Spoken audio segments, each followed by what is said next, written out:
거룩하신 하나님 아버지 은혜를 감사합니다. 오늘도 새 아침을 주셨사오니 새 마음으로 하나님께 기도하며 하루를 시작하려 합니다. 우리를 인도하여 주셔서 하나님께 온전히 아뢰며 듣는 이 시간 되게 하옵소서. 예수님 이름으로 기도드립니다. 아멘. 찬송가 431장 하나님께 찬양드립니다. 주 안에 기쁨 있네, 주 안에 살자. 주 안에 평안 있네, 주 안에 살자. 불안이 연기처럼 스며들어도 주 안에 사는 마음 기쁨 넘치네. 주 안에 사랑 있네, 주 안에 살자. 주 안에 소망 있네, 주 안에 살자. 검푸른 성난파도 밀어 덮쳐도 주 안에 사는 마음 평화 넘치네. 주 안에 영생 있네, 주 안에 살자. 주 안에 천국 있네, 주 안에 살자. 불길이 지옥처럼 솟아올라도 주 안에 사는 마음 생명 넘치네. 아멘. 하나님 말씀 로마서 14장 22절 23절입니다. 다 같이 봉독하겠습니다. 내게 있는 믿음을 하나님 앞에서 스스로 가지고 있으라. 자기가 옳다 하는 바로 자기를 정죄하지 아니하는 자는 복이 있도다. 의심하고 먹는 자는 정죄되었나니 이는 믿음을 따라 하지 아니하였기 때문이라. 믿음을 따라 하지 아니하는 것은 다 죄니라. 아멘. 믿음이 연약한 사람 앞에서는 내 믿음 안에서 누려지는 자유를 마음껏 행사하기보다는 스스로 제한을 두면서 그 사람을 배려하는 것이 바람직합니다. 하지만 그렇다고 해서 그리스도로 인하여 얻게 된 믿음의 자유를 버리지는 말아야 합니다. 이 믿음과 자유에 이르기까지 하나님께서 나에게 주신 은총이 있고 성숙함을 위해서 그동안 내가 신앙적으로 연단해 왔기 때문에 이것은 그 자체로 소중한 것입니다.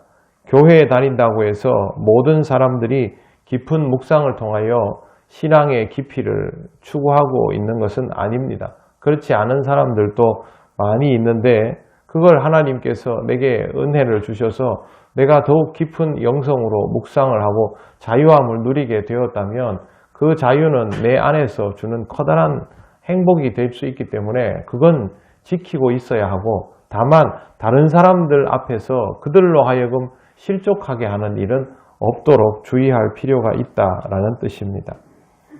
내게 있는 믿음이라고 먼저 바울은 말합니다.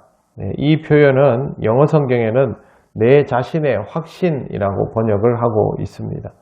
하나님 앞에서 내가 가지고 있는 확신이라는 것이죠. 하나님과 나 사이의 관계에 대한 확신이기도 하고 하나님에 대한 확신이기도 합니다. 이게 분명하면 의심할 필요가 없다라는 것이죠. 우리가 신앙적으로 살아갈 때 하나님께서 어떤 분인지 분명한 확신이 들고 지금 하나님과 나와의 관계가 견고하다라는 확신이 들면 그걸 의심을 굳이 할 필요는 없다라는 것입니다. 다른 사람이 관여할 수 있는 부분이 아닙니다. 여러분 누가 이제 다른 분들에게 신앙생활 열심히 해라고 말을 해도 그 사람이 확신이 들지 않으면 이게 안 됩니다. 지인들 교회에 나올 때 요번에 뭐 코로나 때문에 좀 사람들이 신앙이 좀 이렇게 약해지고 뿌리가 흔들리고 이런 경우들을 보면 여러분들이 가까이 있는 분들에게 다 권면을 하지 않습니까? 근데 자기가 스스로 거기에 대한 확신이 없는 사람은 자기 스스로를 제어를 못합니다. 이건 결국 자신의 문제인 것이죠. 그래서 항상 여러분 스스로가 내가 하나님에 대한 확신이 있는가, 하나님과 관계에 대한 확신이 있는가, 이 부분을 점검을 꼭 해야만 합니다. 믿음이 강한 사람은 그리스도 안에서 자신이 옳다고 확신하여 행한 일에 대해서는 신념을 가지고 밀어붙일 수 있어야 하고, 이 일에 대해서 양심의 책망을 받는 일이 없어야 합니다. 자기가 옳다 하는 바로 자기를 정죄하지 않는다라는 말이 바로 그런 의미입니다. 여기서 자기가 옳다 하는 바는 그냥 내가 옳다고 주장하는 것이 아니라 정밀하게 검사하고 실험을 해본 후에 가치 있다고 인정하는 것이라고 해석이 되어 있습니다. 무슨 뜻이냐 하면 내가 이게 옳아라고 그냥 주장한다고 되는 게 아니라 정말 이것이 옳은지를 충분히 검증한 다음에 옳다고 확신을 해야 한다는 것이죠. 우리 신앙생활에서 옳다고 확신할 수 있는 단계까지 가려면 말씀에 대한 이해가 충분히 있어야 하고 깊은 묵상과 기도가 있어야 하고 실질적으로 이런 방식의 삶을 살아가는 데 있어서 이게 옳다라는 것을 경험해야 경험치가 나와야 됩니다. 그래야 이 일을 함에 있어서 주저함이 없지요.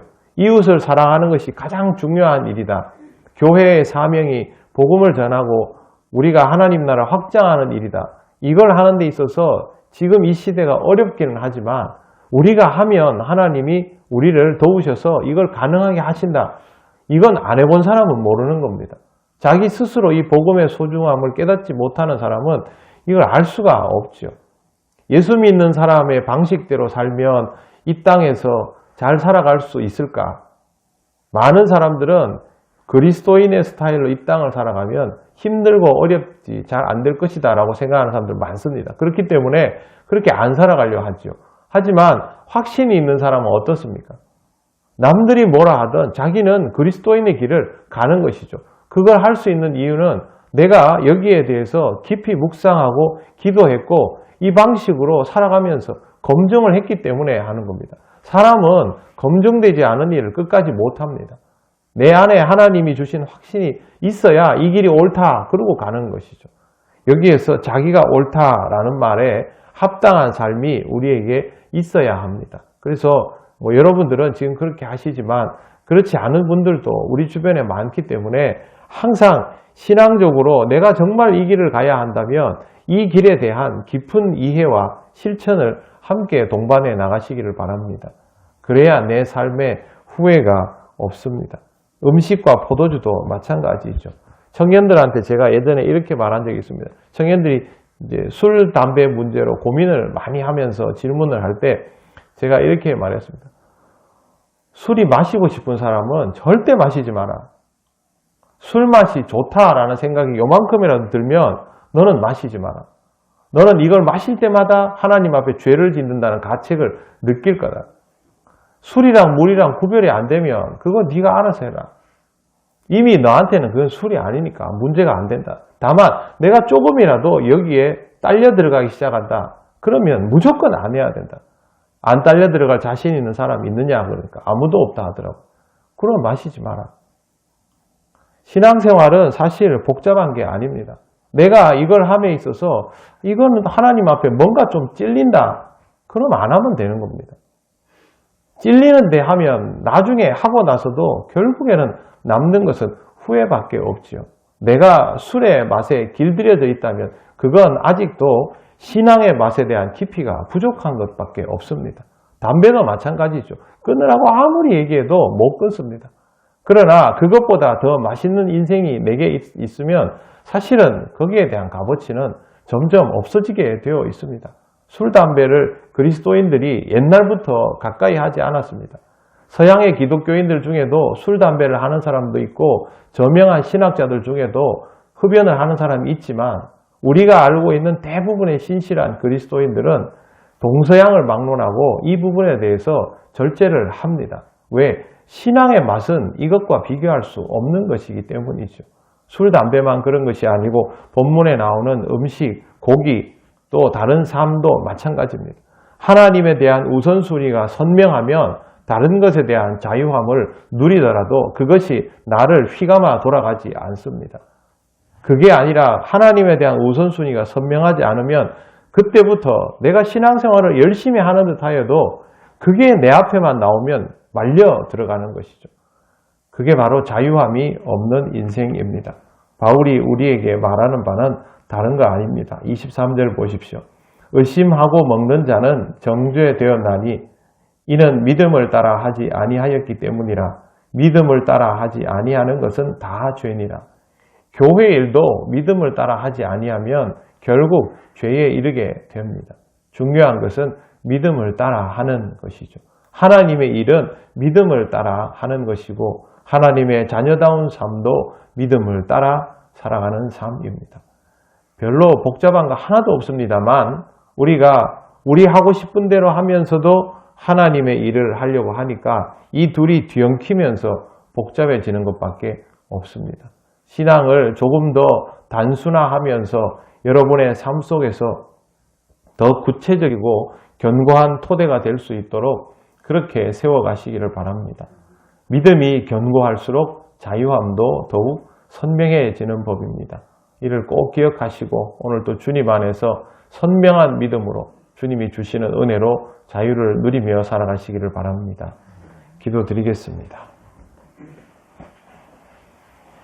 하나님 은혜를 감사합니다. 아직도 우리의 믿음이 많이 부족하여서 주님 안에서 누릴 수 있는 자유와 우리가 감당해야 할 것들에 대하여 혼란스러울 때가 많이 있습니다. 그럴수록 더욱더 주님을 깊이 생각하고 말씀 위에 서서 주님 주시는 삶의 의미가 무엇인지를 잘 깨달을 수 있도록 우리를 인도하여 주옵소서.